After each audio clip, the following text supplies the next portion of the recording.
Bueno, nuevamente buenos días para todos los asistentes. Para mí pues es un gusto estar nuevamente en este espacio para que podamos dar continuidad a la segunda parte pues de este tema tan importante como es la cirugía de catarata. Pues en el caso de la FACO paso a paso, los principios, complicaciones y su manejo. Como mencionó la doctora Acevedo, mi nombre es Alejandro Rosales Cano, yo soy residente de segundo año de la Pontificia Universidad Javeriana de Cali.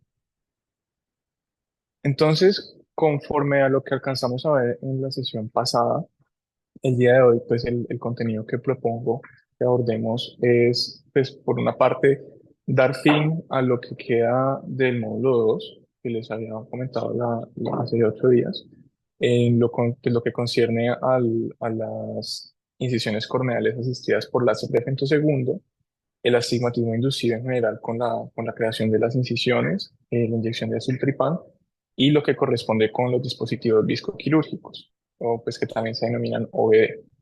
Posterior a eso, la idea es pasar al módulo 3 donde veremos todo lo concerniente con capsulorhexis. Aquí pues vamos a desarrollar algunas nociones sobre la capsulotomía en abrelatas, vamos a hablar pues de las tres principales que ya se utilizan en la actualidad, que son la capsulorhexis refractiva manual, la capsulotomía asistida por láser de femtosegundo y la capsulotomía de precisión de pulso. Y por último, la idea, en aras pues, del tiempo, es hablar también sobre la hidrodisección y hidrodelaminación. Entonces, dando continuidad a las características que habíamos descrito hace una semana, en esta imagen lo que estamos viendo es básicamente la arquitectura de los dos principales tipos de incisiones, pues haciendo una claridad en que realmente las incisiones limbares comparten características de ambas. Entonces, aquí en la imagen de la izquierda lo que vemos es el túnel escleral, donde pues lo importante y digamos una de las características que le brinda tanta estabilidad a este tipo de incisión es que si vemos aquí la forma que crea el túnel y la porción corneal de la incisión, pues en general nos va a permitir encontrar una estructura pues muy regular, un cuadrado que es casi perfecto, donde vamos a ver que el ancho de la incisión y el largo o profundo de la incisión pues van a ser prácticamente iguales, a diferencia de la incisión corneal clara, donde vemos que ese ancho pues es mucho mayor respecto a la profundidad o al largo de esa incisión. Entonces, en la medida en que se dé la manipulación de los instrumentos a nivel pues, de estas incisiones, pues realmente las connotaciones que tendría sobre pues, el grado de trauma que hay sobre la córnea y en general pues lo que vamos a ver más adelante pues va a ser un poquito diferente. Aquí en este cuadro ya lo que quise traerles fue como un resumen de las ventajas y desventajas de cada una de estas incisiones.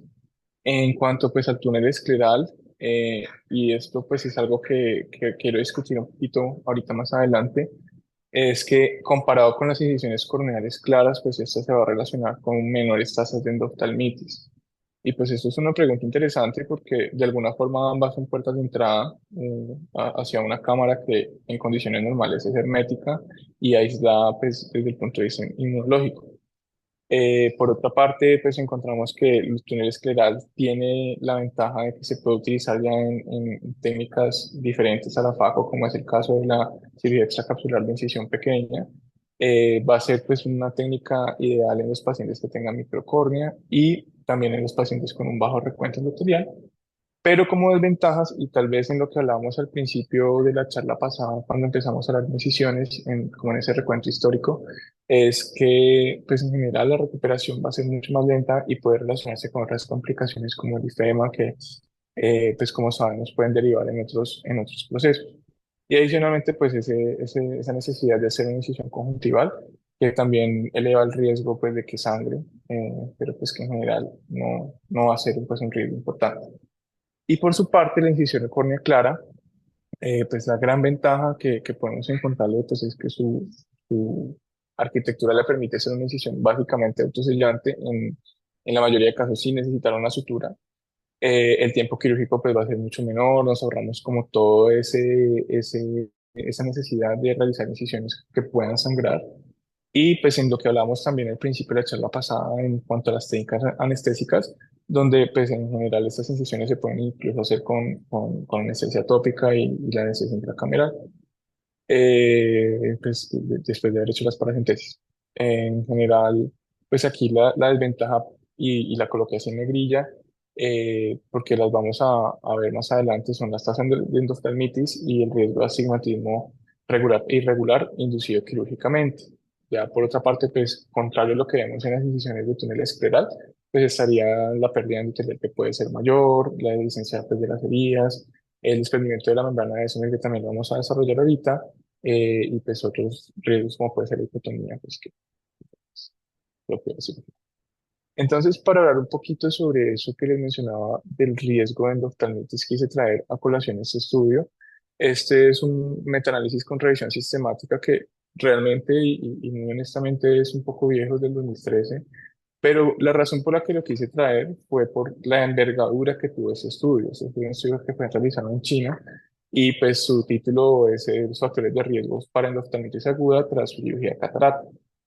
Entonces, en lo que les menciono de esa envergadura es que en total, con los artículos incluidos en este metaanálisis, el total de pacientes que se analizaron fue 6.686.169 pacientes, de los cuales encontraron pues, 8.963 casos de endoftalmitis que fueron incluidos en 42 estudios. Entonces, ya hablando propiamente sobre las incisiones, pues de todos esos estudios, pues tres de estudios pues, de corte prospectivos y tres estudios retrospectivos hablaron exclusivamente de esa relación con las incisiones. Entonces, lo que encontraron, al menos en los estudios prospectivos, es que como tal, las incisiones corneales podrían corresponder con un factor de riesgo importante para desarrollar endoftalmitis, para lo cual encontraron un OR de 5.65 y un intervalo de confianza que estaría pues sin incluir el valor nulo, hablando como tal de todos los estudios prospectivos. Pero si nos remitimos aquí a esta diagrama de Forest Plot, pues lo que vemos aquí están como listados los estudios, es que en general, si hablamos del valor nulo, acá, pues, partiendo del uno, todos los estudios se van a ubicar con esos OR hacia la derecha, encontrando pues esa asociación de factor de riesgo innegable de las incisiones corneales para el desarrollo de endoftalmitis en estos casos. Aquí pues este es un video donde ya es como la sumatoria de todo lo que hemos venido hablando. Esta es la realización de una incisión corneal. Un cuchillete de diamante, el primero que mostraron es como 2.2. Aquí se logra ver con este segundo, que es un poco más grande, más como el cambio en los vectores que mencionábamos, donde pues la idea, como les hablé en el caso de las biplanales, como es esta incisión, pues es básicamente iniciar en una angulación en dirección hacia el estroma para posteriormente, una vez se encuentren los pliegues que veíamos ahí en el video, pues ya cambiar la dirección hacia abajo y poder ingresar a la cámara anterior. Bueno, ahora vamos a hablar sobre una de las herramientas disponibles en la actualidad, pues Perdón, que es, Alejandro, te sí, interrumpo acá.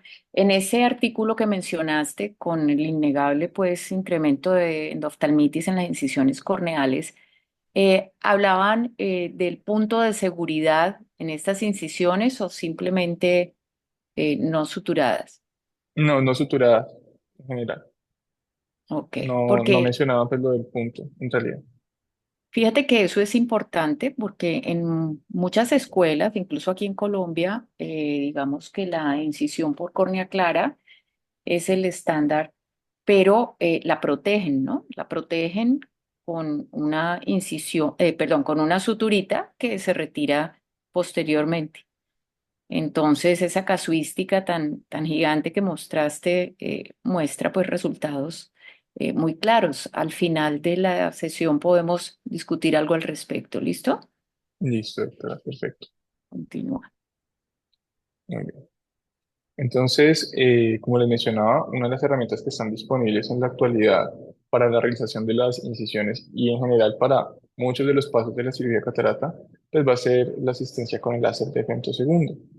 Característicamente, este láser, pues lo que lo hace particular es que tiene una longitud de onda que va a ser muy cercana al infrarrojo, que va a estar más o menos ubicado en los 1053 nanómetros, y esto tiene pues una ventaja además para que le da la posibilidad de enfocarse en un spot por debajo de las 1.8 micras. ¿Y esto en qué se traduce o en español qué significa? Y es que pues con este diámetro tan pequeño del spot, realmente el trauma que puede generar sobre los tejidos adyacentes pues, va a ser mínimo o nulo. Y esto pues lo logra, o la forma en que puede generar las incisiones, o como vamos a ver ahorita también, la capsulotomía, es que hace una especie de microtúneles que finalmente pues se van a unir, y eso pues nos va a brindar un corte que sea muy preciso sin necesidad pues de someter el tejido a un calor directo. Entonces, como mencionaba, esta herramienta pues, va a ser útil tanto en la creación de las incisiones, en la cápsula rexis, en la fragmentación del núcleo, e incluso pues como un complemento en la realización de incisiones relajantes, eh, pues que también es como un punto que se puede utilizar en cuanto al control del astigmatismo con este paso de la cirugía catarata.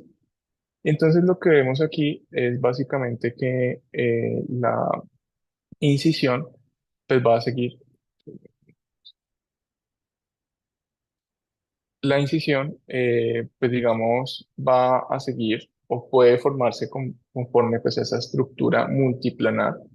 Entonces, lo que vamos a ver es que como tal, el uso del femtosegundo va a tener ciertas ventajas, como es el caso pues de un menor riesgo de la membrana de Semet, como veíamos ahorita en la tabla de las incisiones corneales claras.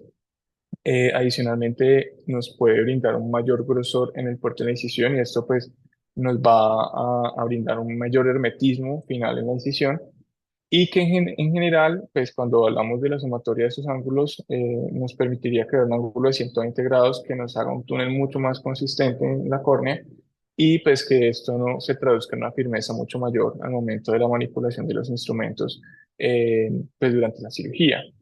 Entonces, como estamos viendo aquí en la imagen, la arquitectura pues, de las incisiones, vamos a iniciar, pues el láser va a crear inicialmente, este caso sería pues una incisión triplanar, donde el primer, eh, la primera porción de esa incisión pues va a ser completamente perpendicular respecto a la curvatura de la córnea, y posteriormente hace lo que sería como ese avance estromal, como lo haríamos en una incisión pues hecha manualmente, para finalmente tomar aquí una angulación que pues, va a estar dada por una angulación de aproximadamente 45 grados respecto a la cara interna de la córnea.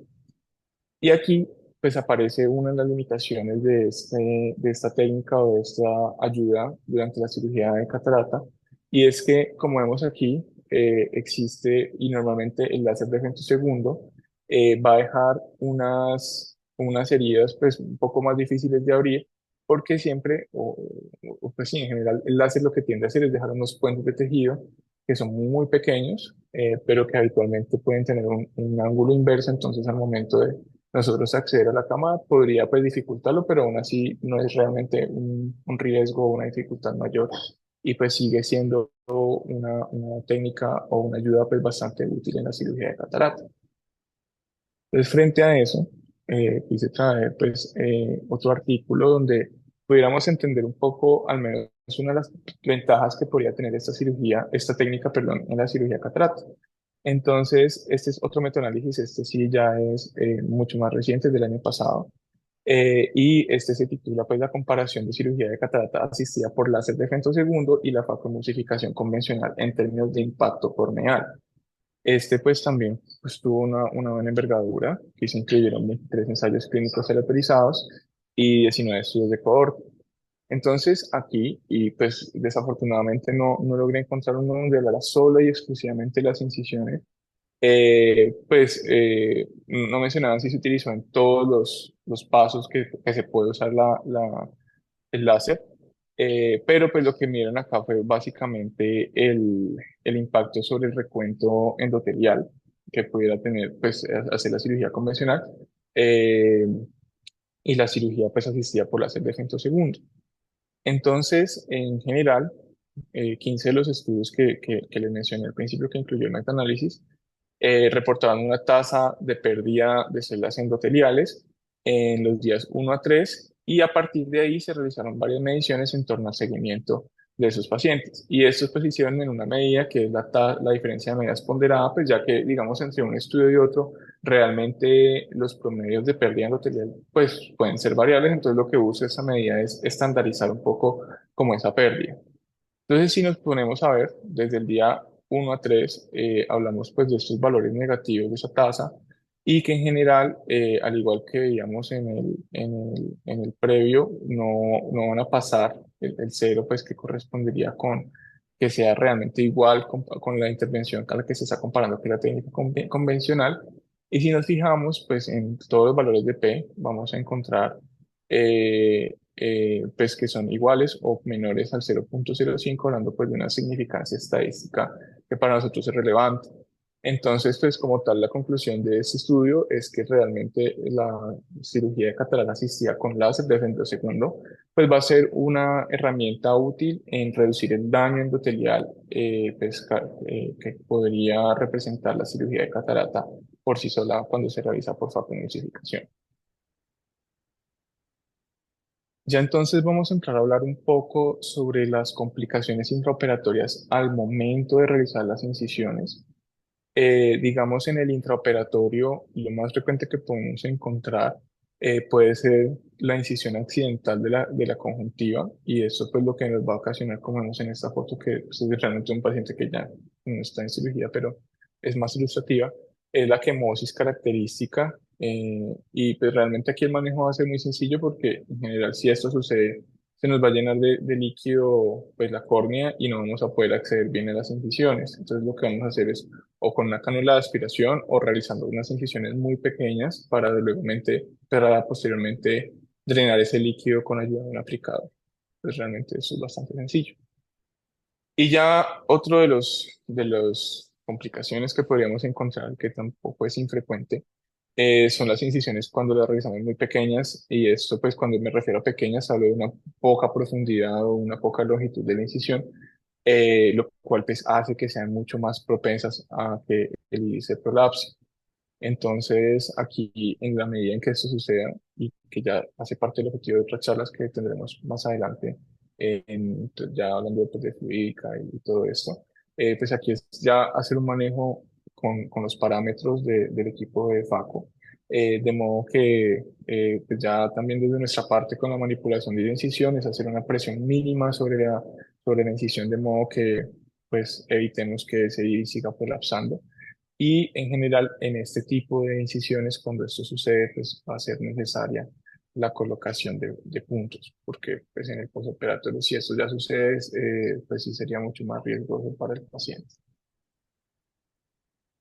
Otra de las complicaciones a las que nos podemos enfrentar es la tunelización de esa incisión. En esto, pues lo que sucede es que hacemos, al contrario de lo que veíamos aquí en esta primera, sería pues el contrario, donde hacemos muy profunda esa incisión y va a quedar como un túnel. Entonces, en la medida que esto suceda, cuando ya ingresamos la pieza de mano, pues esto va a limitar, por una parte nos va a limitar mucho el movimiento, y por otra, en la medida en que hagamos todas las maniobras para el desarrollo de la cirugía, pues esto nos va a llevar a que se formen estrías en la córnea, pues esto va a lesionar como tal la incisión y pues va a hacer que la cirugía en general sea más difícil y tengamos una limitación importante en términos de la visualización de la cámara anterior. Y encaminado con esto, pues digamos, podríamos encontrar que, como vemos aquí en este corte pues, de una OCT de segmento anterior, pues podría haber también un abombamiento a nivel del techo pues, de esa incisión por toda esa manipulación que les he venido mencionando. Y esto hace, como vemos aquí ya en este otro corte, que la incisión pierda su carácter de autosellado. Entonces, pues nuevamente, y como veíamos en el caso previo, pues aquí ya puede ser necesario el uso de un punto para poder controlar el hermetismo ya en el postoperatorio con esas incisiones. Otra de las complicaciones que podemos encontrar es que en la medida en que hagamos esta tunelización, pero hacia el lado interno de la incisión, y ya sea pues, directamente con la pieza de mano o con la irrigación, pues cuando estamos ingresando la pieza, esto nos puede llevar a que hayan pequeños desprendimientos de la membrana de Descemet, como vemos aquí en esta imagen de OCT de segmento anterior. Esta pues es una complicación que puede ser variable, si puede ser bien, pues un desprendimiento de la DSM pequeño puede ser muy grande en la medida en que no lo detectemos a tiempo y la irrigación continúe. Y en general, el manejo puede ser abordado de distintas formas. En términos generales, lo que vemos y lo que se suele hacer es inyecciones de aire en cámara anterior, pero pues también se puede contemplar el uso incluso de gas, como pues el gas que se utiliza en cirugía de retina, pero como vemos aquí en este video, eh, pues lo que va a hacer es el residente que está haciendo esta cirugía es que al final le va a colocar un punto, porque pues la incisión realmente fue muy pequeñita. Aquí pues está haciendo todas las maniobras de la faco, pues aquí ya está aspirando viscoelástico con esta pieza coaxial. Y si nos fijamos aquí se ve un pequeño pliegue, que pues realmente es muy sutil, pero en la medida en que ya va a hidratar la incisión, pues va a hacerse un poquito más evidente, que ya corresponde con el desprendimiento. Aquí se ve un poquito mejor. Y aquí estaríamos viendo ese pequeño desprendimiento de la membrana PDS. Entonces aquí, como vamos a ver a continuación, pues realmente, pues por una parte aquí vemos el desprendimiento en una CT en tiempo real durante la cirugía, pues estaría ese nivel donde les estaba señalando ahorita. Y pues que al final es un punto simple y realmente en lo que describe en el video es que la evolución postoperatoria del paciente fue pues bastante buena. Allí en ese momento, cuando uno percibe ese desprendimiento adyacente a la incisión, pues lo ideal es, aunque usualmente van muy bien, dejar esa burbujita de aire, que no debe ser muy grande para que cuando el paciente esté en posición normal, directa, entonces esa burbuja de aire ascienda y tapone ahí. Ujú, ¿Listo? Lo importante, como lo dijiste y como debe ser, es estar siempre muy atentos y ese momento de la hidratación de las incisiones es crucial porque es una de los principales causas de desprendimiento de la DSM, una ujú. hidratación dirigida de una manera no apropiada, ¿no? Exacto, sí, doctora. Y realmente pues como el adecuado posicionamiento de la cánula cuando estamos hidratando, que sería básicamente lo mismo que les mencionaba aquí cuando la pieza de mano va dirigida en contra del borde interno de la incisión, que sería pues el espacio donde estaría ubicada la membrana de SM, y no hacia el estroma, que es donde deberíamos hidratar la incisión, lo que ya había Correcto. mencionado. Listo. Entonces, otra de esas complicaciones que podemos encontrar durante la realización de las incisiones y la manipulación más bien de las incisiones son las quemaduras de la incisión principal o en general de las paracentesis donde se pueden quemar. Y aquí lo que sucede es que durante el proceso de facoemulsificación, que es la pieza de mano, como sabemos, genera una vibración de esas piezas de cuarzo y esto puede ocasionar que esa pieza de mano tienda a calentarse. Y en la medida pues, en que esa transferencia de calor es inadecuada sobre la incisión, pues esto ya podría llevar pues que se dé la quemadura. Y pues esto viene pues de la mano con que hay un flujo de entrada insuficiente sobre la irrigación en el momento pues de la manipulación de la pieza de mano.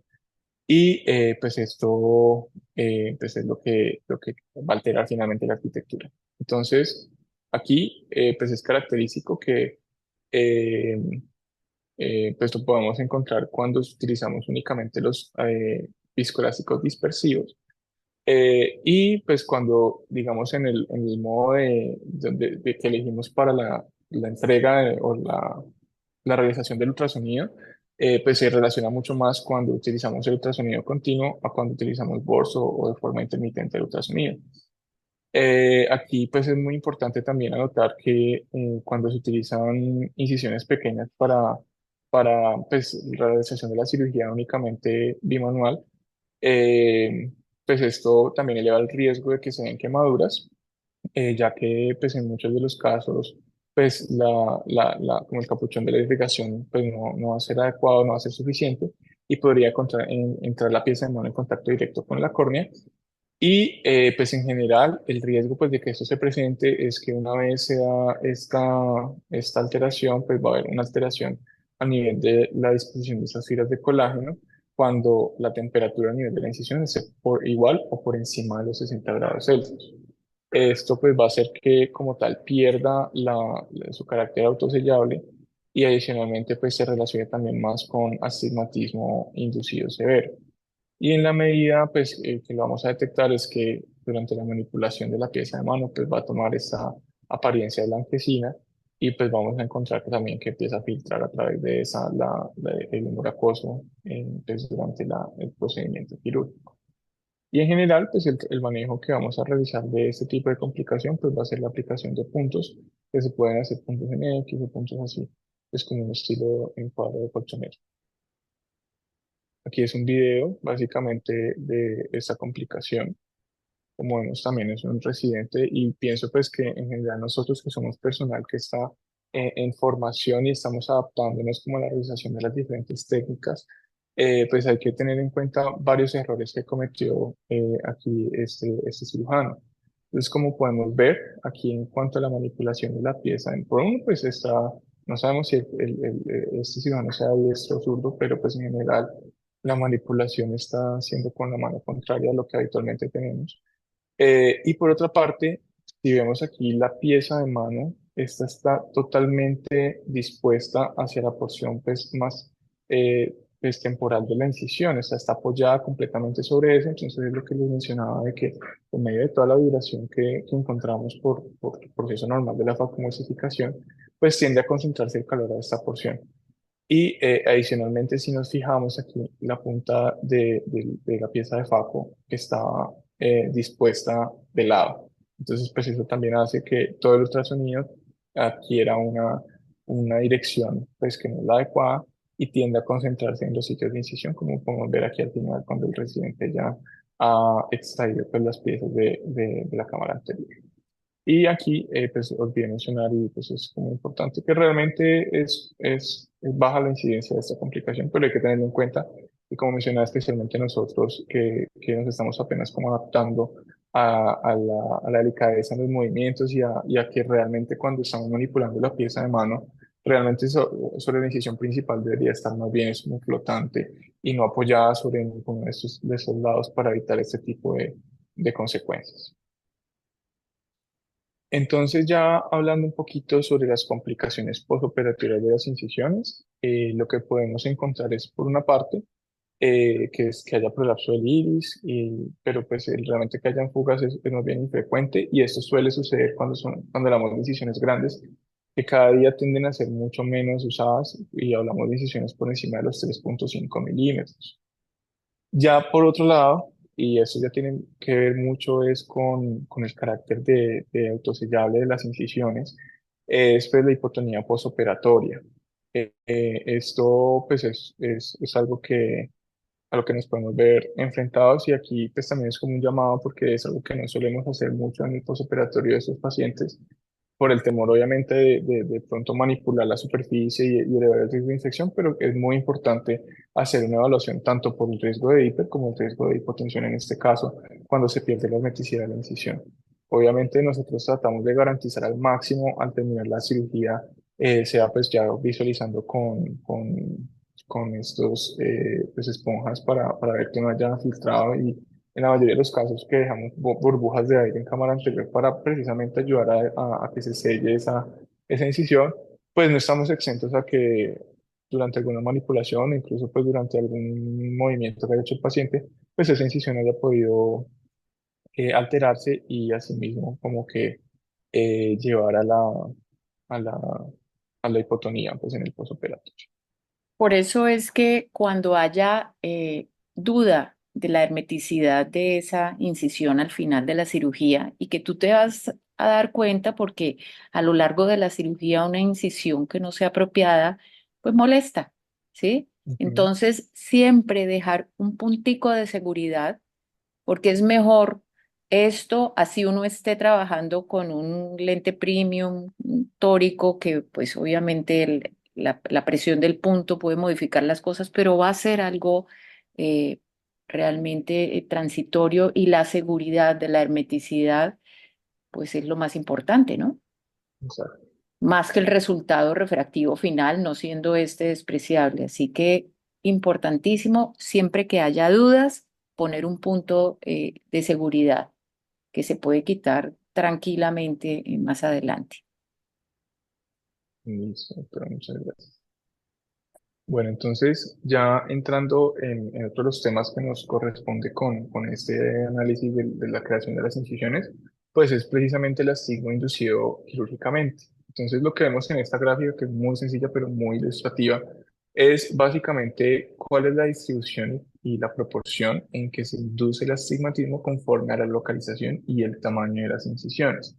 Entonces vamos a ver que en la medida en que estemos más lejos del limbo y como tal de la córnea, pues estas incisiones nos van a permitir hacerlas mucho más amplias, pero en la medida en que nos vayamos acercando y hagamos unas incisiones mucho más corneales, debemos hacerlas mucho más pequeñas porque aquí el riesgo de inducir astigmatismo va a ser mucho más alto y eso tiene que ver es con el grado de aplanamiento que induce sobre los meridianos refractivos.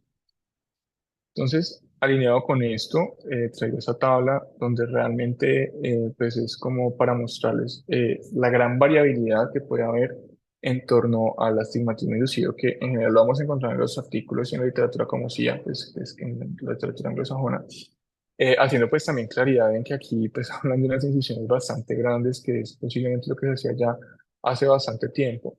Pero pues digamos también precisamente a raíz de toda esa gran variabilidad que uno puede encontrar en la literatura, pues me parece importante como hacer cierta claridad o como tratar de unificar un poquito eso, también resaltando que el grado de astigmatismo inducido depende mucho y es muy variable entre un cirujano y otro, entonces pues también hay que tener muy en cuenta eso.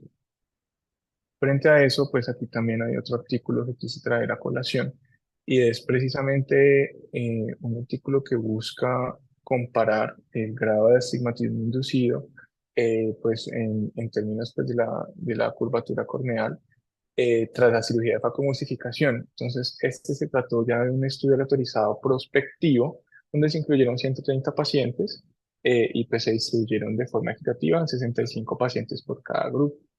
Entonces, el estudio como tal parte de un supuesto teórico, según pues, el tamaño de la incisión, porque se fue comparando específicamente incisiones de 2,2 milímetros e incisiones de 2,8 milímetros.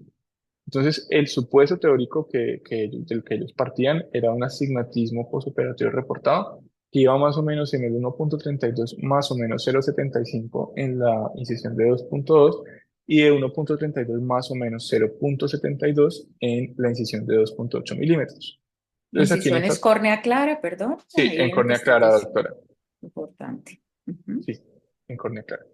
Y pues aquí lo que vemos en esta tabla es básicamente los periodos de seguimiento, donde pues se agruparon en términos de promedio con desviación estándar esos astigmatismos postoperatorios inducidos en la medida de seguimiento. Entonces lo que podemos ver son dos características. Una es que en general en el grupo uno que es el de las incisiones de 2,2 milímetros, en los periodos de seguimiento, pues si comparamos con las de 2,8 el astigmatismo inducido fue menor que dentro de todo, a pesar de que aquí el promedio fue más bajo que en lo reportado en la literatura que emplearon los autores, sigue estando dentro del mismo rango.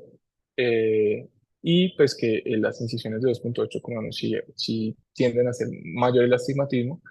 Por una parte, este tiende a estabilizarse en el tiempo, tiende a reducirse pues, en la medida en que el paciente va pues, cicatrizando y llegando a su estado refractivo final. Y por otra, y lo más importante, es que si analizamos los valores de P, en ninguno de los periodos de seguimiento realmente hubo una diferencia significativa. Entonces, pues lo que concluyen aquí los autores es que si bien sí hay diferencia y podríamos atribuir un mayor astigmatismo inducido a las incisiones de 2,8 milímetros, realmente no hay diferencia estadística en hacerlo. Pero pues aquí ya, desde lo personal y el análisis que uno podría hacer de esa información, pues realmente el impacto que pueda tener esto sobre el desempeño del paciente en su vida cotidiana, pues ya realmente uno sí podría evaluarlo o pensarlo pues más desde un punto de vista más cualitativo, porque el paciente obviamente en la medida en que tiene una aspiración de una metropía o de unos resultados cercanos a la metropía, pues sí va a poder distinguir un poco, así sean esos cambios mínimos en el astigmatismo inducido, como una dificultad o como un motivo de insatisfacción. Este tema que estás presentando o estos datos son muy importantes porque la cirugía de catarata realmente debemos considerarla como la cirugía refractiva del cristalino. Ujú. Entonces, eh, aquí estás diciendo que es por córnea clara, pero Si miramos, esta es vertical, es oblicua o es horizontal, porque fíjate que Doctora, no, no eran, inducen lo mismo, ¿no? ajá, lo No que in- hacían en el estudio eran verticales, o sea, más o menos a los 90. verticales, Ajá, así es. exactamente, verticales, porque si son oblicuas o si son horizontales, que ahí el punto está en la entrada del cuchillete a la córnea internamente, pues o a cámara anterior, mientras más cerquita esté ese punto del centro de la córnea, más astigmatismo induce, Ujú, ¿ok? listo. Entonces, una incisión de 2,2 a 2,8, que viste allí la diferencia que muestran es mínima realmente, Ujú, colocada verticalmente produce ese impacto que estás diciendo, pero horizontalmente es diferente. exacto. Ujú. Listo. Entonces, pues Y en hablando un las poco, escuelas americanas normalmente operan por vía temporal, ajá, sí, ¿sí? que incluso aquí, pues como bajo ciertas Pero condiciones es, también lo hacen, pero no es lo habitual. pero no es la Eh, rutina, eso. exactamente. Entonces, Ujú, importante tener en cuenta eso que estás diciendo. Sí. listo. Bueno, entonces pues un poco alineado con lo que usted nos acaba de mencionar, pues digamos podríamos revisar cuál puede ser la distribución topográfica que podríamos encontrar y la alineación pues con una serie de premisas. Entonces en lo que vemos en la zona más clara del gris, pues corresponde con la localización de las incisiones con potencial aplanamiento meridional, pues encontrando pues que aquí las superiores podrían representar la mayor facilidad operativa teniendo en cuenta la forma en que nosotros acá operamos. Entonces, lo que como usted acaba de mencionar, en la medida en que hagamos las incisiones más sobre el eje superior, pues eso se va a relacionar con mayor aplanamiento meridional respecto a las temporales. Entonces, pues eso pues, se va a traducir en una mayor implicación de astigmatismo con la regla que pudieran aplanar pues, el meridiano más curvo que estaría ubicado en la proximidad del incisiano, de la incisión superior. Y pues cuando hablamos de incisiones corneales que sean temporales y que estén por lo menos iguales o menores a los 3,2 milímetros, que igual ya son grandes, podríamos hablar de que el astigmatismo inducido sería equivalente al de los túneles esclerales superiores de igual tamaño. Y aquí pues ya aparece otro concepto que también vamos a hablar un poquito ahora, y es el de la neutralización astigmática, donde las incisiones que sean temporales por debajo de 3 milímetros pues van a ser las recomendadas, y eso pues viene también muy de la mano con lo que usted menciona de la rutina que se hace al menos en los Estados Unidos. Entonces aquí lo que vemos precisamente es las implicaciones en cuanto a la ubicación de la incisión principal y a la profundidad de las mismas en cuanto al aplanamiento meridional. Entonces aquí en la imagen de la izquierda superior, pues lo que podríamos ver, pues son realmente tres ejemplos.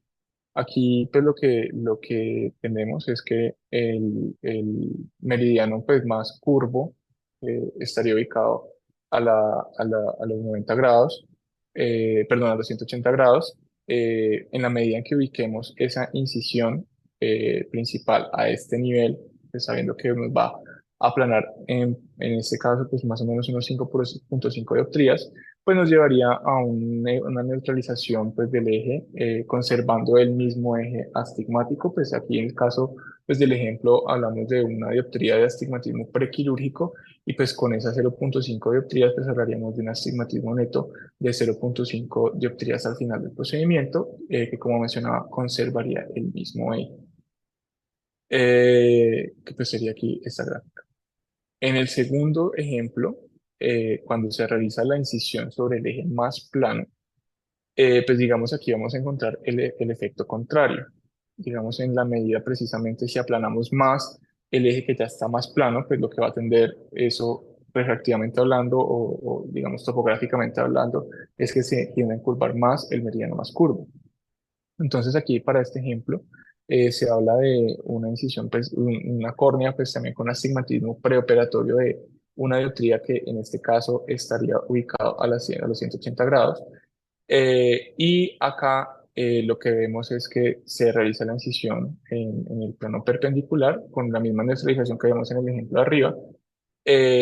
Pues aquí teniendo pues un efecto sumatorio de ese astigmatismo, llevando pues a que el paciente presente un astigmatismo final de 1,5 dioptrías, perdón, que permanecería sobre el mismo eje de los 180 grados. Y en el último de los escenarios, hablaríamos de incisiones inclinadas pues en una posición diferente a los meridianos refractivos, donde pues lo que vamos a encontrar aquí para el ejemplo, donde nuevamente tenemos el eje más plano sobre los 180 grados, pero realizamos una incisión aquí en este caso oblicua, eh, donde pues hablamos nuevamente del mismo grado de aplanamiento.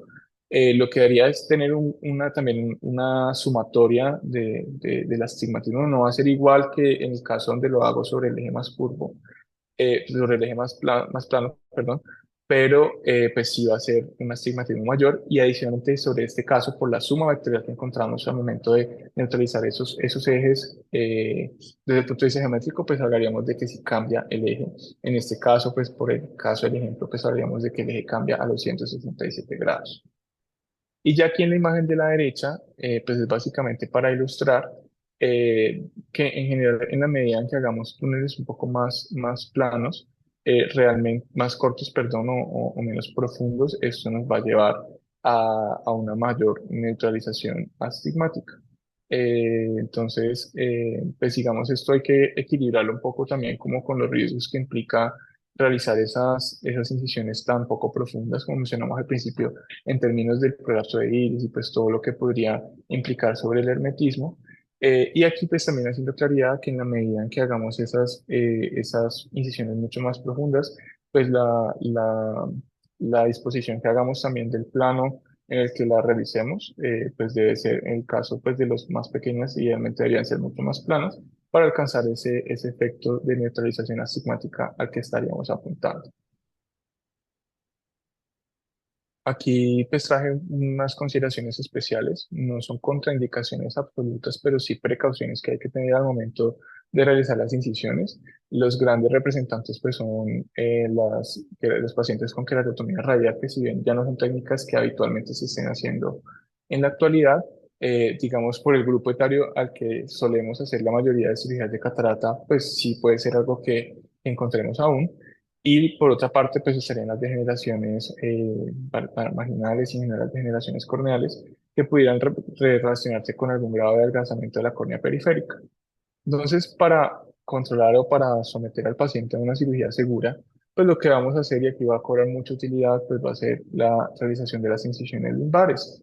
Digamos, no es que la incisión corneal con córnea clara esté, pues digamos, totalmente contraindicada en la keratotomía radial, pero pues en la medida en que esas incisiones sean más extensas y se dispongan hacia el limbo, pues sí podemos entrar en un riesgo de seccionar por completo pues esa única punto de intersección entre la córnea y el limbo. Entonces por esa razón, como vimos ahí en la imagen y siguiendo un poquito pues la arquitectura que les mencionaba, que comparte tanto de la incisión escleral como la incisión corneal, pues la incisión limbara que cobraría gran utilidad para evitar ese riesgo en este grupo de pacientes.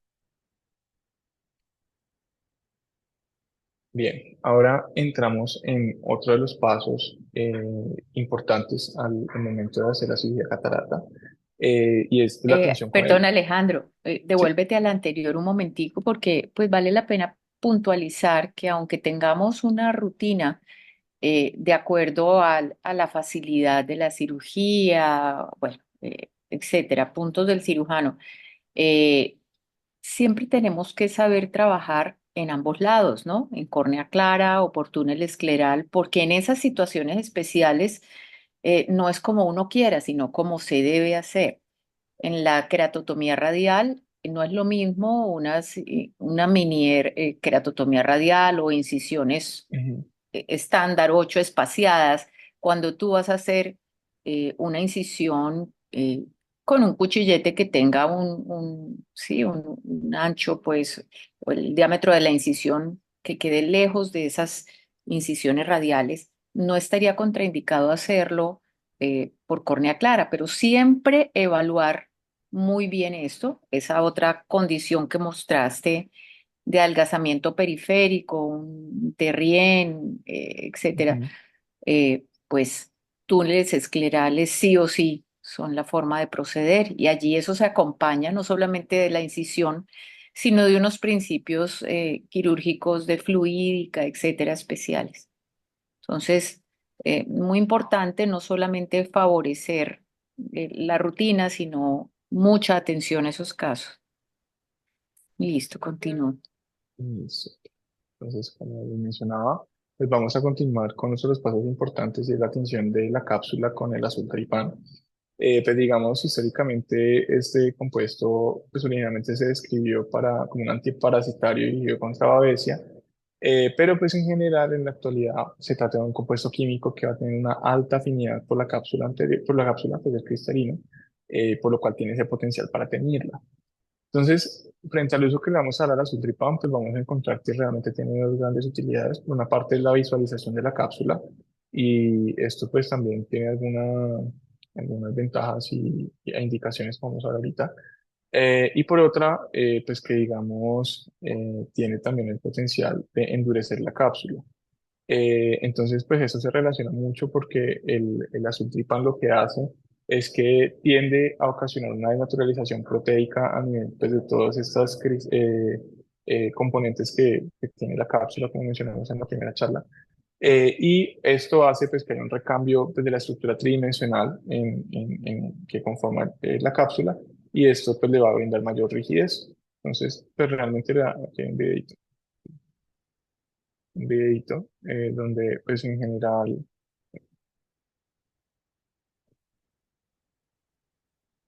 lo que vemos es que podemos acceder generalmente por una paracentesis. Aquí pues hay como ciertas precisiones para mencionar y es pues uno la precaución de teñir el endotelio. Digamos se ha tratado como de estandarizar también el concepto en cuanto a la toxicidad que pudiera tener el azultripán sobre las células endoteliales. Eh, y pues digamos para eso, pues aquí en el caso del video no lo hacen, pero pues podríamos hablar de ciertas precauciones que podríamos tener al momento de aplicarlo. Por una parte está la dilución del compuesto. Eh, Generalmente lo podemos diluir en solución salina o ya vienen preparados comercialmente diluidos pues antes de aplicarlo, porque en la medida en que sea mayor la concentración que utilicemos, pues va a ser proporcional al grado de toxicidad que pueda tener. Adicionalmente, pues también limitar el tiempo de exposición que tengamos. Pues normalmente en la medida en que veamos que ya la cápsula, tras unos segundos de haberla aplicado, se tenía, pues ya podemos retirar la barra. Y en cuanto a las técnicas de inyección, pues aquí es donde, digamos, llegaría una de lo que más nos compete a nosotros, porque al final nosotros no somos quien lo preparamos. Sí, pues digamos, es por ejemplo, valernos de técnicas como la aplicación con burbuja de aire, que nos va a crear pues es una interfase entre lo que sería el endotelio, aire, y por debajo y ya limitado netamente a la cápsula, pues estaría el azul tripán.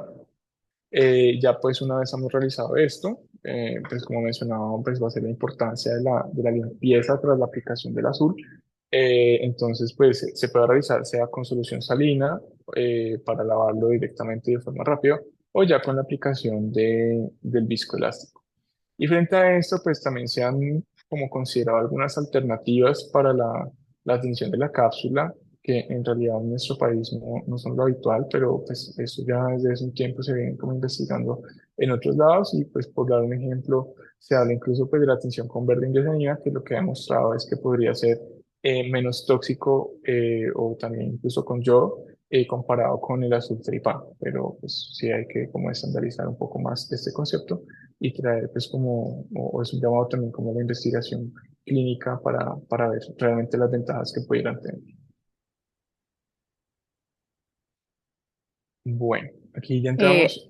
Una consideración con respecto al azul tripán, me parece que es una medida bastante útil en cirugía, no solamente pues por resaltar la visualización de la cápsula, sino porque, como tú dijiste, produce como un aumento de la resistencia y, en otras palabras, como que la endurece un poco, facilitando pues las maniobras en cápsulas muy delgadas.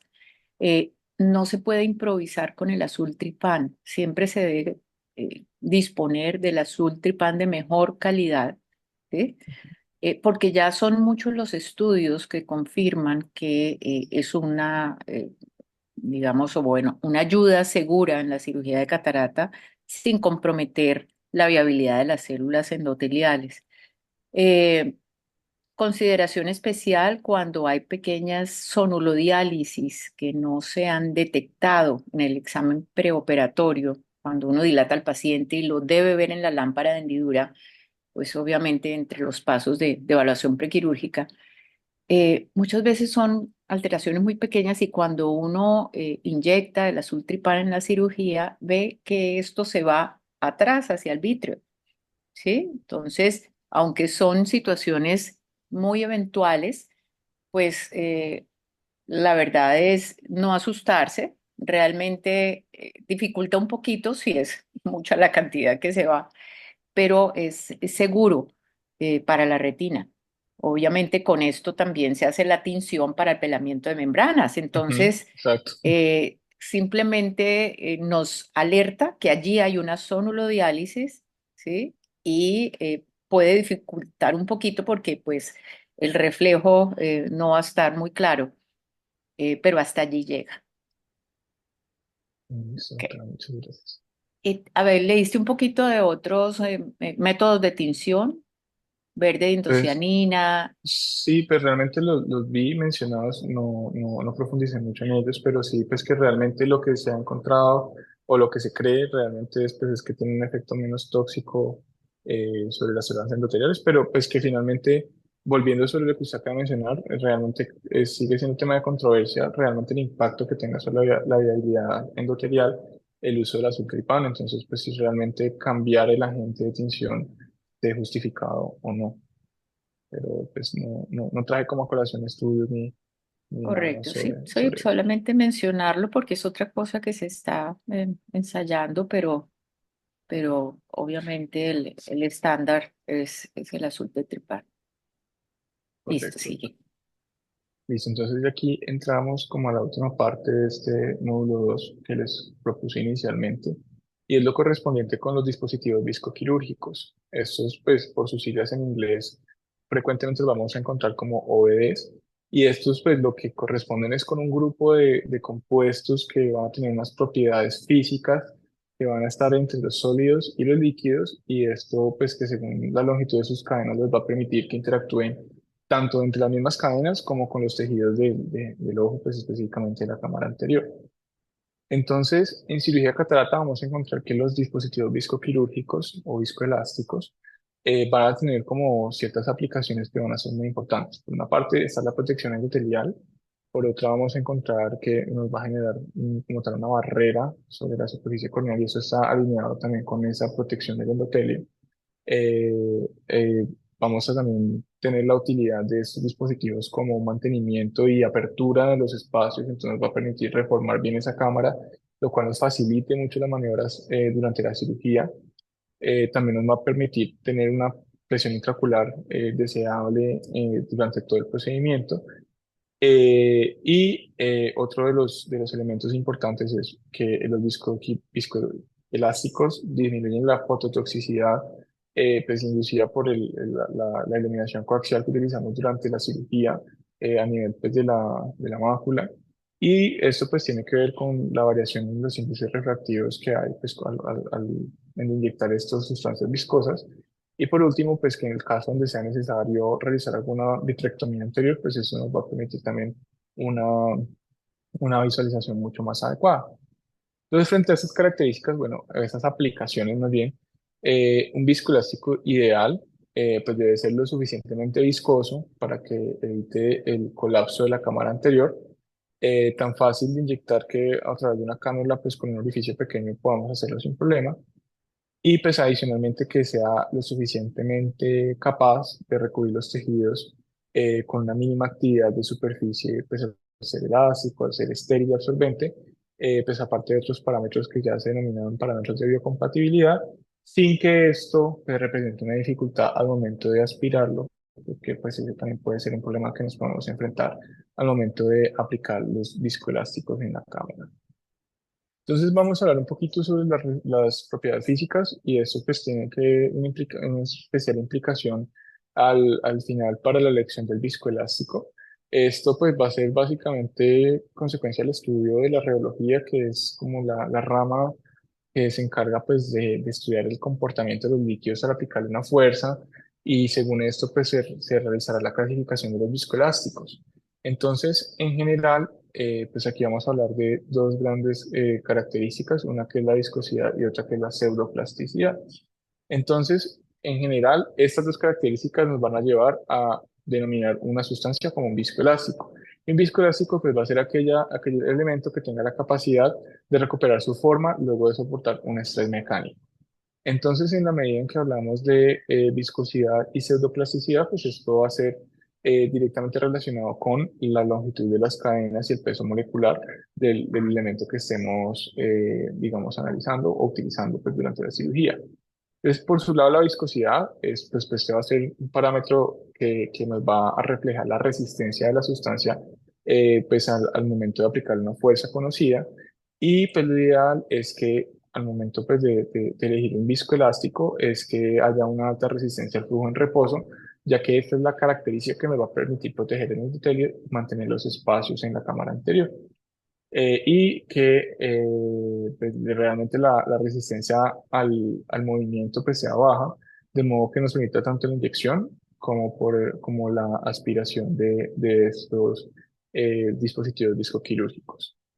En general, pues en la dinámica de los viscoelásticos, pues es importante y por eso está esta gráfica que, pues es de forma muy sencilla lo que vemos es que en la medida en que se aplica la fuerza y se deforma el viscoelástico, pues eso va a depender también del tiempo en que se tome en retornar a su estado, pues, original. Y eso pues también está de la mano con el concepto de la pseudoplasticidad, que ya es la capacidad que tiene la sustancia bajo una presión conocida para convertirse de un gel a un líquido. Entonces, en la medida en que tengamos una pseudoplasticidad más alta, pues va a ser mucho más fácil el paso de alta viscosidad en reposo, pues con un movimiento bajo.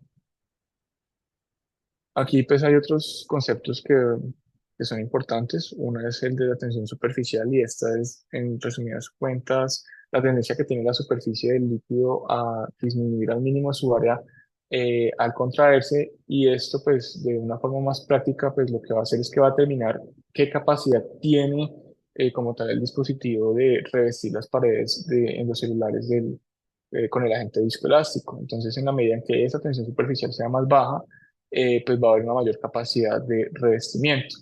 Eso pues va a depender también de una fuerza de corte, que es como tal la fuerza necesaria que tendría el instrumento para que pueda atravesar la sustancia viscoelástica y la capacidad de revestimiento que va a ser la forma en que el viscoelástico puede recubrir tanto los tejidos como los instrumentos que vamos a manipular en la cirugía de FACO.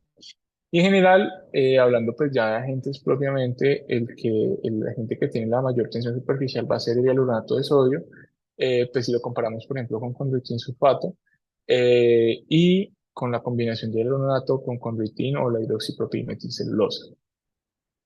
Aquí ya es como el resumen donde están como agrupadas todas esas características según los diferentes tipos de viscoelásticos. Entonces, hablamos de viscoelásticos cohesivos cuando pues estos vayan a tener pues unas cadenas moleculares que sean más bien largas y van a estar enlazadas unas con otras. Esto pues está relacionado con un alto peso molecular, una alta pseudoplasticidad y una alta tensión superficial. Y en el lado contrario, pues hablamos de los viscoelásticos dispersivos, donde pues estos van a ser unas cadenas moleculares mucho más cortas que se tienden a romper.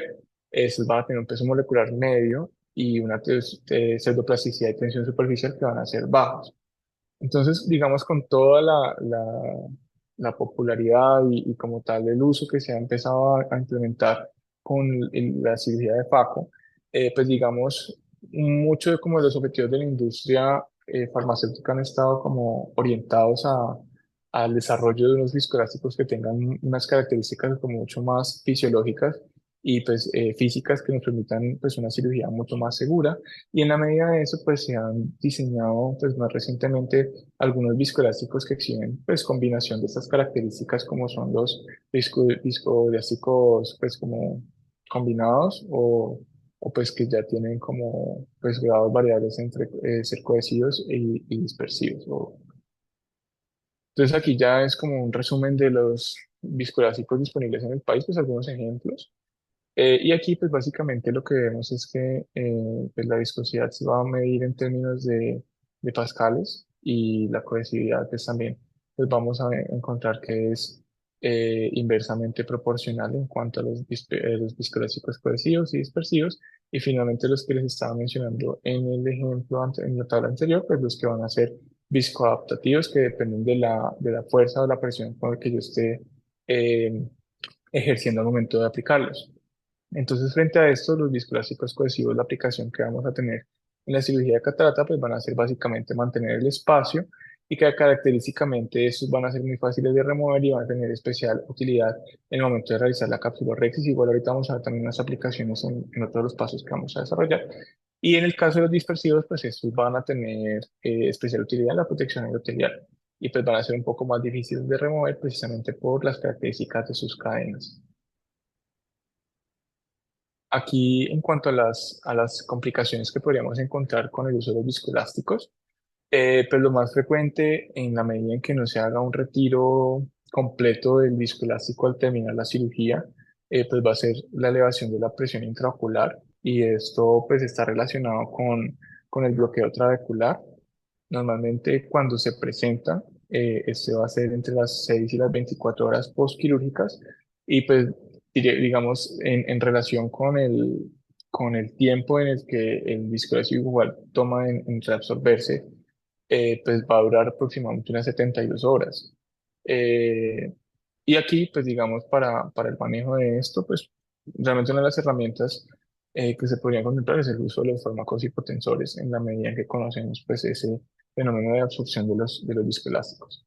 Y por otra parte, y que digamos sí nos puede confundir un poquito al momento de hacer la evaluación postoperatoria del paciente, es que podría visualizarse en la cámara anterior una suspensión de células inflamatorias que pudiera pues estarnos simulando una uveitis, un proceso inflamatorio importante. Entonces, pues como tenerlo en cuenta y adicionalmente que en la medida en que haya alguna clase de sangrado en la cámara anterior, pues también nos puede eh, retener ese sangrado y pues eso llevaría a un proceso inflamatorio real que nos pueda dificultar un poco la evolución de los pacientes en el postoperatorio. Aquí, pues en Perdón, torno, tú tienes dentro de las otras complicaciones tardías del uso del viscoelástico o más bien de la no remoción de él adecuadamente detrás del lente intraocular, la eh, lacteocrumenasia, ¿la tienes lo voy a descrita? mencionar dentro del síndrome de bloqueo capsular más Ok, adelante. Pues digamos no está perfecto, así titulado la artrocromenosia, pero pues sí voy a hablar de ello. Y pues sí, pero realmente lo voy a hablar pues, más adelante. perfecto. Bueno, y pues aquí una de las aplicaciones importantes o las técnicas que debemos contemplar durante la cirugía de catarata es el escudo de Arshilov o la técnica de soft gel, donde lo que se hace básicamente es la combinación de los dos tipos principales de viscoelástico, donde digamos la finalidad de realizar esta técnica es por una parte garantizar la protección endotelial mediante el uso de un viscoelástico dispersivo que se inyecta de primero y por debajo, digamos más o menos sobre el plano del iris, pues ya aplicamos el viscoelástico cohesivo, que lo que nos va a brindar pues es como tal una adecuada conformación de la cámara anterior para poder hacer una manipulación segura de los instrumentos pues durante la técnica de la facoemulsificación. Entonces aquí lo que vemos en el video de la derecha es básicamente pues, lo que les acabo de mencionar. Se accede pues a través de ahí una paracentesis, de hacer inyección. Pues la técnica básicamente es ir hacia el lado opuesto de la paracentesis. Aquí lo que se hizo fue aplicar el viscoelástico dispersivo. Y aquí, como vemos, y digamos, nos permite ver un contraste muy claro, es la aplicación del viscoelástico cohesivo, pues que aquí pues, es bastante evidente. Y aquí ya con eso, pues se puede hacer en este caso una incisión principal de una forma mucho más segura, pues ya teniendo una cámara anterior muy bien formada. Listo. Entonces ya vamos a empezar a hablar sobre otro de los pasos que corresponde con el siguiente módulo de la charla y es el de capsulorhexis. Perdón un Aquí, momentico, Alejandro. Yo creo que una cosa que no sobra comentar en el paso de los viscoelásticos y no relacionado directamente con ellos, sino con la inyección, es la posibilidad de complicación cuando una cánula no está bien mm, empatada sí, y se produce el síndrome del proyectil. ujú, Entonces, aunque eso está tras bambalinas en los videos, siempre la recomendación cuando le pasan a uno el viscoelástico es hacerle la vueltica, el clic, estar seguros de que está bien empatado y sacar un poquito de viscoelástico antes de entrar al ojo y seguir inyectando. Entonces, importante porque aquí hay muchos estudiantes y residentes, comentar este paso que es para tener en cuenta, ¿listo? Listo. Y bueno, y también ahí mencionar, y digamos también con lo que acaba de decir, el momento también de aplicar un poco de viscoelástico por fuera, aparte de verificar y evitar como ese riesgo de que la cánula no esté bien adherida a la jeringa con la cual voy a inyectar el viscoelástico, pues también, pues no es una complicación, pero pues sí puede ser molesto la aplicación de las burbujas de aire, entonces pues también con eso podemos evitarnos esa molestia al iniciar la cirugía. Entonces, como mencionaba, vamos a pasar a la capsulorhexis. Este pues se considera uno de los pasos más importantes en torno al resultado final a largo plazo pues de los pacientes a los cuales realizamos la cirugía de FACO. Y esta pues corresponde básicamente con la abertura que vamos a realizar sobre la cápsula anterior, que nos va a permitir manipular los instrumentos pues para hacer todo lo que es la fractura del núcleo, la aspiración pues, de los fragmentos del núcleo, del epinúcleo y de la corteza. Y pues que lo más importante al realizar una capsulorhexis que sea adecuada es que vamos a preservar la arquitectura del saco capsular en las mejores condiciones posibles. Entonces, dentro de los objetivos que nos vamos a fijar para realizar una capsulorhexis es que ésta esté centrada, que sea redonda y que tenga el tamaño preciso para que haya una adecuada sobreposición pues en torno al borde arterial de la óptica del lente y que con la contracción capsular normal que hay durante la evolución del proceso operatorio, pues digamos esa óptica permanezca en el lugar donde pues fue dejada por el cirujano. Entonces, frente a eso, el diámetro que se ha contemplado y que teóricamente es el que deberíamos usar, pues va a estar entre los 5 y los 6 milímetros con un promedio de 5,5 milímetros. Y esto es como una respuesta a que la mayoría de los lentes van a tener una óptica con un diámetro de aproximadamente 6 milímetros y debe garantizarse por lo menos 1 milímetro de rexis que esté recubriendo esa óptica del lente, como estamos viendo aquí en esta fotografía. Entonces, en la actualidad existen varias técnicas para realizar la capsulorhexis. Como veremos pues, más adelante, la primera que fue descrita es la capsulotomía en abrelatas, pero en la actualidad, y digamos en vista como de la técnica en cómo se realiza, esta ha pasado a llamarse capsulorhexis y esta en general lo que ha demostrado, a diferencia de la abrelatas, es que podría tener o relacionarse con una mayor seguridad y pues con niveles pues, de estabilización refractiva mucho mejores. Entonces, en lo que vamos a desarrollar, igual vamos a hablar de la de latas, pero lo que vamos a profundizar un poco más va a ser en torno a la capsulorhexis manual, a la capsulorhexis asistida con láser de femtosegundo y a la capsulotomía de precisión de pulso, que es con un dispositivo septo. Entonces, hablando un poquito del instrumental, aquí pues es un poquito más sencillo en lo que veíamos pues previamente. Entonces empezamos con el cistótomo, que este pues se trata de una aguja fina que va a tener un borde afilado, perdón. Y pues este instrumento lo que nos va a permitir es perforar y cortar como tal la cápsula de cristalino.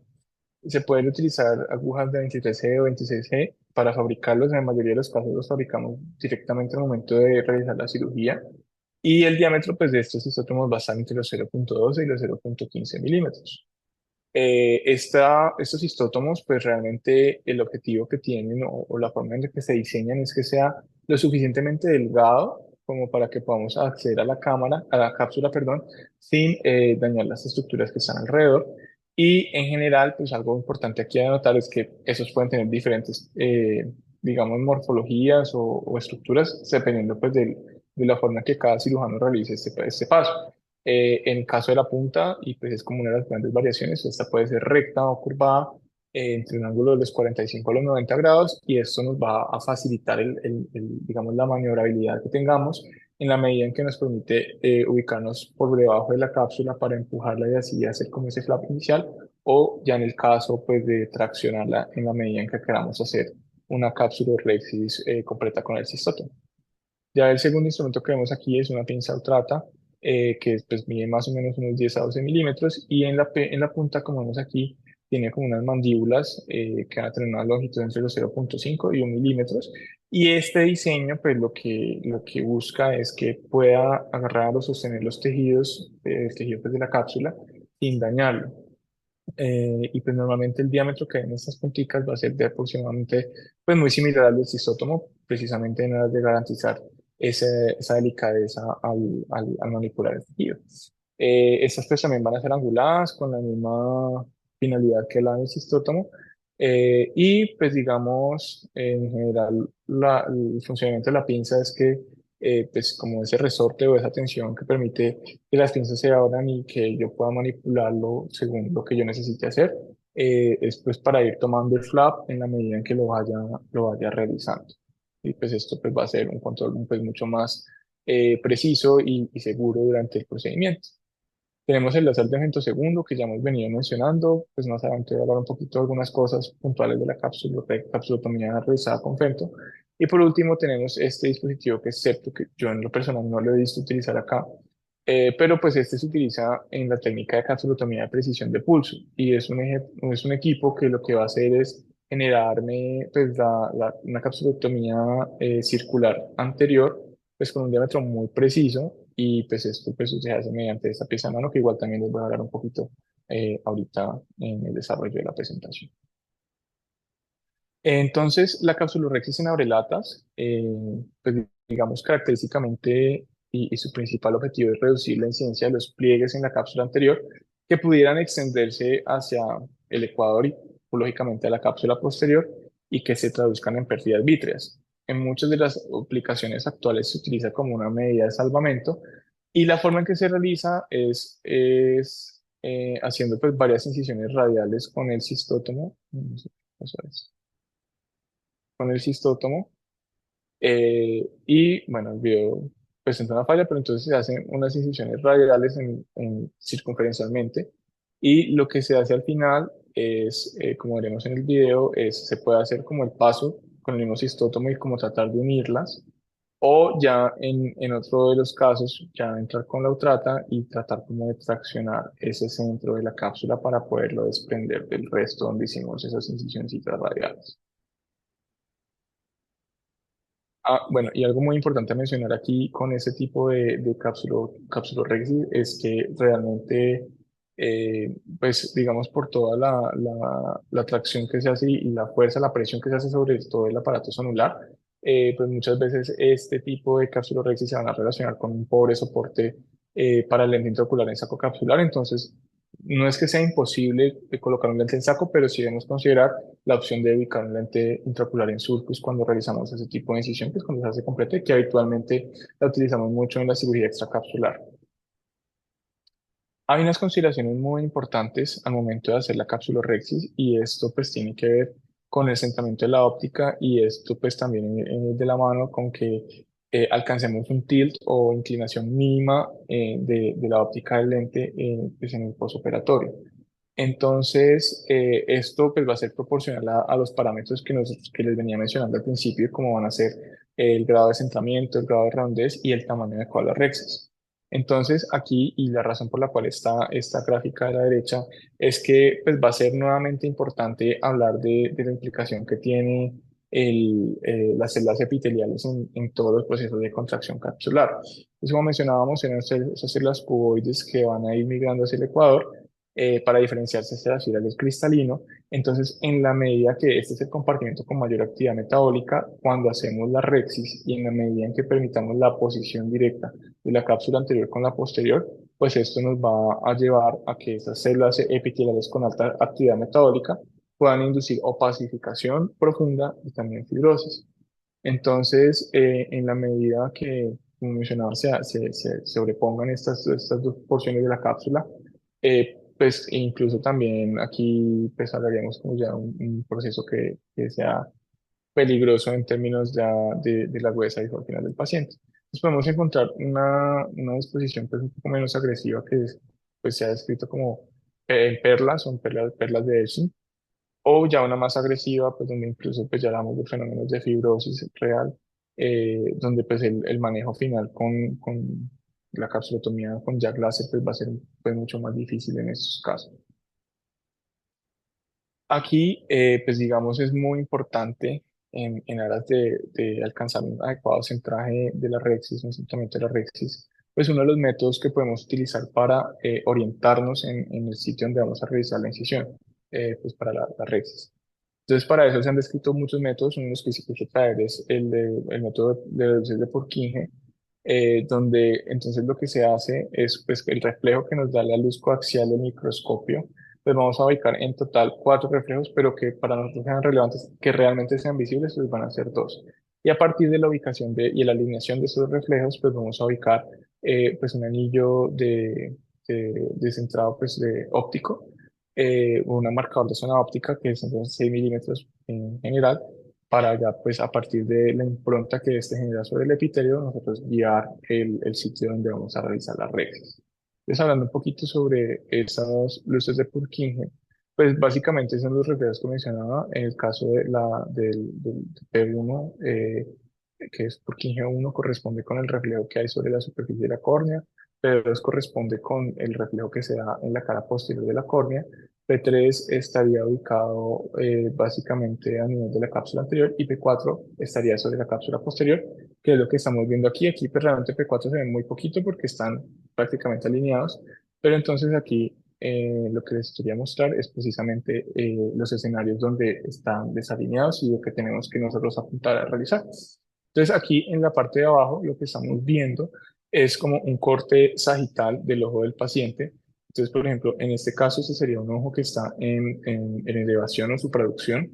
Entonces, lo que vemos es que P4, que es este reflejo que se ve aquí más pequeñito y como más tenue, que sería el que se proyecta sobre la cápsula posterior, estaría más abajo del paciente, que nosotros en el microscopio lo veríamos más arriba.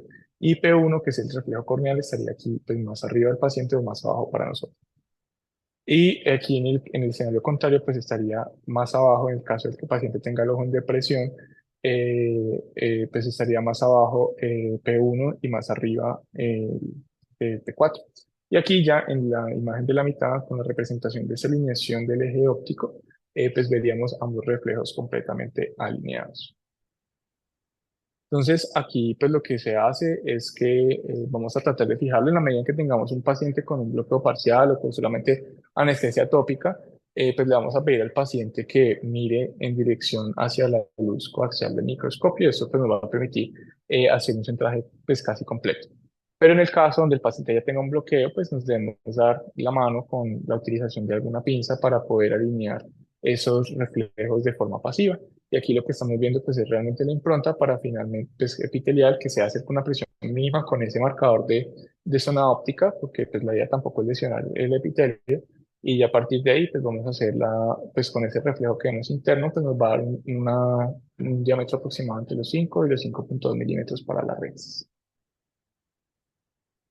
Aquí entonces hablamos de la primera de las técnicas que vamos a abordar para la capsulorhexis. Esta es la capsulotomía refractiva manual y esta es la que más comúnmente utilizamos. Esta pues como tal requiere una importante curva quirúrgica y pues aquí lo que vamos a evaluar, porque es muy dependiente del operador, es el tamaño, la forma y el centramiento en la medida en que se haga ese desgarro curvilíneo continuo que puede ser muy variable entre cirujanos. Entonces pues hay varias formas, se podría plantear hacer incluso una incisión hacia la periferia y esto tiene especial utilidad cuando tenemos pupila pequeña. Pero pues en la técnica habitual, pues lo que hacemos es que con el cistótomo o incluso directamente con la utrata, es que hacemos una incisión en el centro, pues donde planteamos el centro de nuestra zona óptica y hacemos un desgarro lineal hacia la periferia, posteriormente para meternos por debajo de esa cápsula para empujarla en dirección, pues sea contrahoraria u horaria. Realmente es muy bueno habituarse a hacer las ambas. Y a partir de ahí, pues la creación de un flap, a partir del cual se puede continuar con el cistótomo haciendo como unas pequeñas empujones o presión sobre el flap y haciendo pues toda la disposición circunlinear o ya con la utrata, pues que nos brinda un control pues mucho más adecuado de las presiones y los vectores con lo que vamos a hacer la fuerza aquí al momento. Y aquí es muy importante, digamos, en torno al desgarro, porque, digamos, en general en la técnica para el adulto, donde la cápsula pues tiene unas condiciones de dureza pues, ya conocidas por todos, es pues que, digamos, la idea es seguir el vector donde deseamos hacer como tal el corte, ya que pues en la medida en que nosotros jalemos, hagamos movimientos centrípetos, pues eso ya nos va a llevar es como tal a un desgarro y no tanto a un movimiento de corte. Aquí básicamente es un video donde se muestra la técnica. Aquí el cirujano lo que está haciendo es directamente con la utrata hacer la incisión inicial y a partir de ahí pues hace como todo el movimiento circunlinear.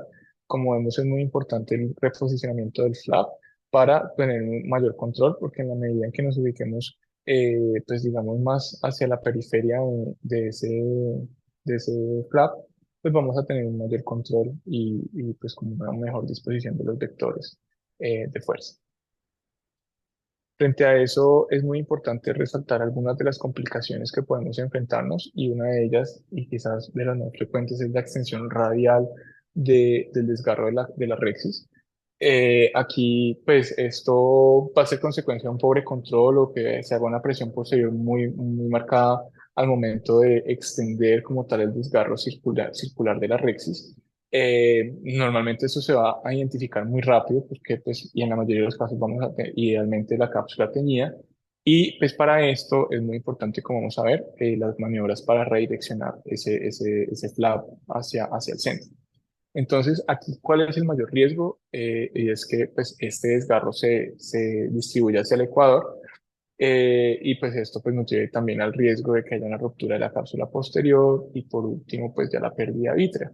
Y en general, tener en cuenta que en la medida que tengamos un desgarro radial controlable, que no sea pues el caso extremo que acabo de mencionarles, pues esto no nos va a contraindicar como tal la implantación del lente intraocular, pero sí debemos hacer como una adecuada implantación de las ápticas más o menos a los 90 grados respecto al eje que siga el desgarro. Aquí entonces lo que vamos a ver es básicamente la técnica para controlar ese desgarro radial, que se ha descrito como la técnica de Little. Aquí vemos que pues, hubo como una alteración en el eje y la tracción que hizo con el cistótomo pues, fue inadecuada, entonces se fue radialmente en dirección como hacia la zónula. Entonces, algo muy importante aquí pues, va a ser la reconformación de la cámara anterior y para eso es importantísimo nuevamente la aplicación del viscoelástico. Entonces, aquí, pues en este ejemplo, lo va a hacer con unas pinzas coaxiales para microincisión, pero en general lo podemos hacer incluso con la Utrata, es una buena herramienta aquí para hacerlo. Y pues una de las recomendaciones que da, pero pues eso también tiene mucho que ver con la localización donde se dé ese desgarro radial, pues es idealmente no utilizarlo pues no hacerlo por la incisión principal, pero pues como les digo, si por ejemplo tuviéramos el desgarro en esta posición y tuviéramos pues forma de maniobra, lo podríamos hacer por la principal. Entonces la maniobra de Little, en términos muy sencillos, como vieron en el video, es básicamente hacer una disposición centrípeta, pero también en el vector contrario a donde se hizo el desgarro, lo cual pues nos va a permitir redireccionar como tal ese desgarro pues que estamos haciendo intencionadamente durante la cápsula Rexis. Aquí hay otra herramienta que también nos podría servir ante este escenario. Entonces, pues aquí pues vamos a avanzar un poco en la realización de la cápsula Rexis y pues aquí más adelante, como vamos a ver, pues esa es una cápsula que no está teñida, pero pues igual logramos distinguir ahí. Acá tiene un desgarro también radial. Entonces aquí lo que se puede hacer, diferente a la maniobra de Little, es continuarlo con una técnica en abrelatas, que también podría pues, ser una opción aquí valiosa. Entonces pues aquí como vemos ingresa el cistótomo y termina como tal los desgarritos de la cápsula Rexis con esa técnica, evitando pues que se prolongue esa tracción, ese vector de fuerza en dirección hacia la zona o la silla.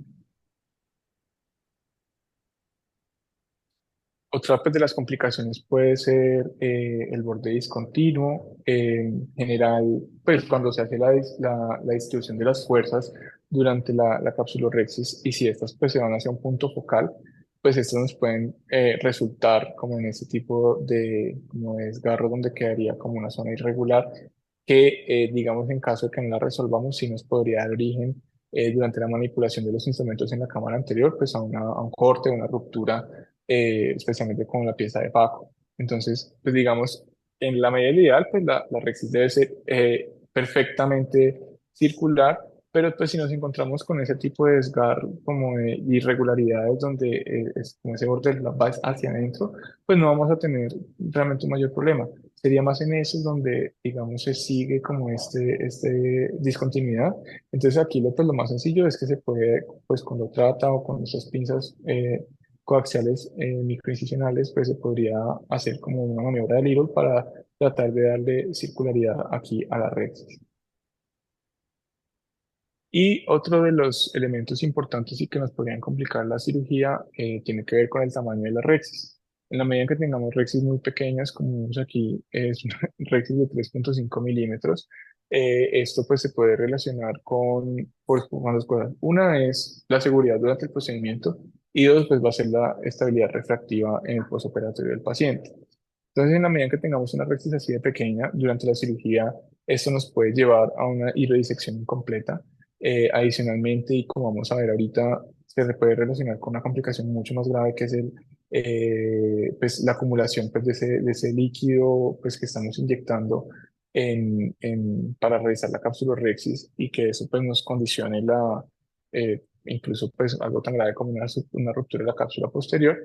Y pues en general, también cuando están pequeños, pues cuando hablamos del posoperatorio de estos pacientes, pues van a estar mucho más susceptibles a que desarrollen fimosis y una fibrosis capsular muy marcada que pudiera pues incluso llevar a cambios en la inclinación del lente intraocular, llevando pues esto a un descentramiento, al TIT que le mencionaba al principio, que la idea es evitarlo. Y para esto, pues una de las estrategias que podríamos utilizar es que decimos que la recta nos queda muy pequeña, se puede hacer una pequeña incisión con unas microtijeras de vanas y pues seguir la cápsula rexis por fuera del desgarro inicial y de forma así, pues, circular para ampliarla. Y en el caso Correcto. contrario, Alejandro, pues ya está muy interesante, pero tenemos que suspender acá por cuestión de tiempo. Son las 9 de la mañana.